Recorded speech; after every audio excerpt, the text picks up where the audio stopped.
Let's just take the Zend-Avesta as a perfect example. A copy shows up in England in 1723, and it just sits there. No one can read it. Decades go by. Then, this young, fiery Frenchman, Anquetil Duperon, decides he's had enough of waiting. So in 1755, he does something kind of crazy.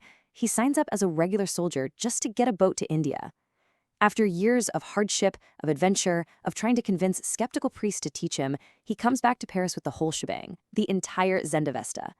His translation in 1771 just explodes onto the scene, but it took years of linguistic detective work, connecting the dots between its ancient language and Sanskrit, before people finally started to believe it was the real deal. And I've got to tell you, that belief did not come easy. The first reaction in Europe was pretty much just shock and total disbelief. The ideas seemed bizarre, the rules made no sense to them. Even a brilliant scholar like William Jones at first just wrote it off as a bunch of silly tales.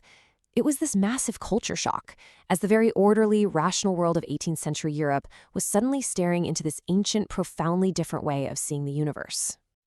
Now, real quick, before we go any deeper, there's a key distinction we need to get straight. You're going to hear two words, Vedic and Sanskrit. Vedic, that's the big one. It refers to the entire collection of sacred Hindu literature. It's the holy stuff.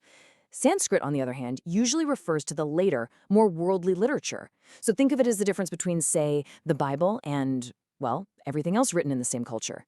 It's a really important context to keep in mind.